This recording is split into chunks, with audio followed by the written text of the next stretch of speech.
Good evening. I'm John Yang. It's been another deadly day in Gaza. Officials there say at least 33 people have been killed by Israeli strikes and shootings. Among them were Palestinians who were sheltering in tents and who were seeking scarce food.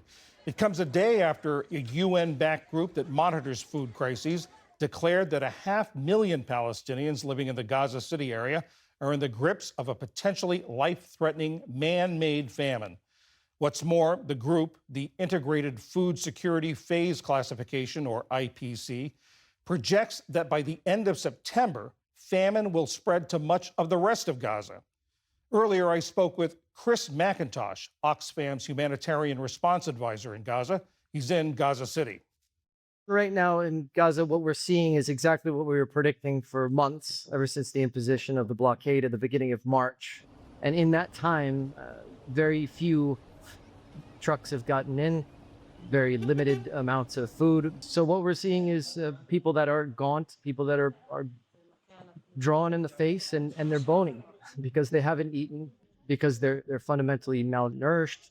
They're not getting enough food. They're not getting the right amounts of food. And this is on top of the devastating bombing that's happening on a daily basis here in the Gaza Strip.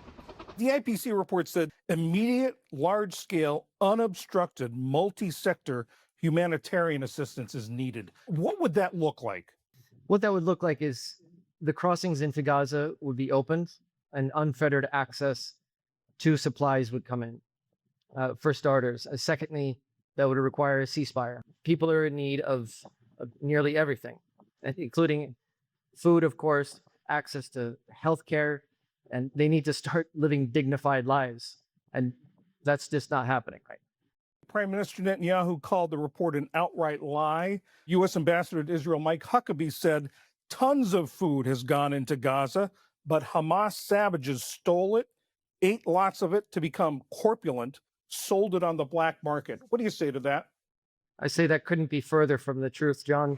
And just to use basic metrics to get the point across here, prior to the blockade being imposed at the beginning of March, there were approximately 600 trucks being brought into Gaza every day. And now we're looking at 1/6 of that. These notions that there is tons coming in, it's just not true. And it's missing absolutely critical nuance. But this is how the Israelis operate fundamentally. They will create the conditions by which a simple yes or no question needs to be answered in the affirmative. Is there aid coming into Gaza? The answer is yes. But the next question needs to be, is it enough? And that answer is a resounding absolutely not. Is there more aid sitting at the border that is waiting to come in? This is one of the tragic ironies of the situation. Without any question, there's food 360 degrees around the Gaza Strip.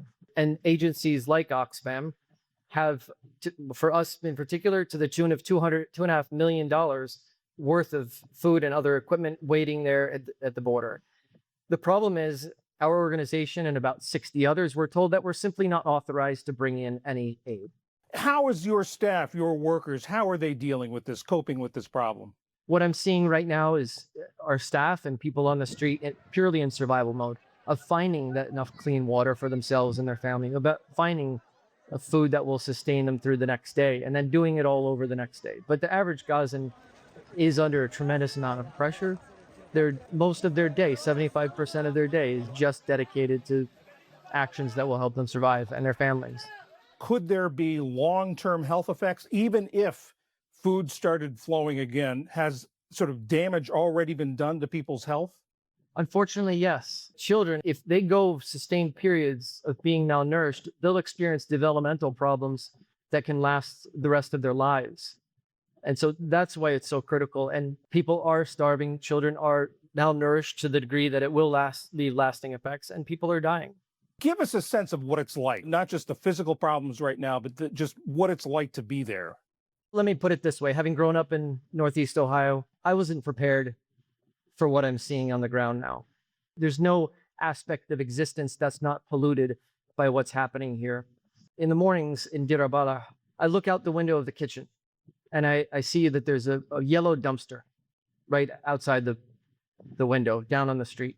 Lately, on a daily basis, I see children inside that dumpster, searching, rummaging all the way down to the bottom to find a scrap of food, to find something that will burn so that their families can cook, or something otherwise that can be sold for food. And I think it says a lot about where we are right now. And nobody should have to experience that, especially not children. What can be done? I'm a firm believer that periods of darkness are an invitation. It's an invitation to be the light to carry us out of that darkness. This is the darkness that we read about in history books. And that invitation is to be the country that we tell ourselves we are, to be the country that we want to be, and ultimately to be the country that we should be. So the action is in petitioning representatives and making it clear that we don't want to be on the bad side of history. We want to be the light, and we don't want to contribute to the darkness any longer. Chris McIntosh, a Vox fan from Gaza City. Thank you very much. Thank you.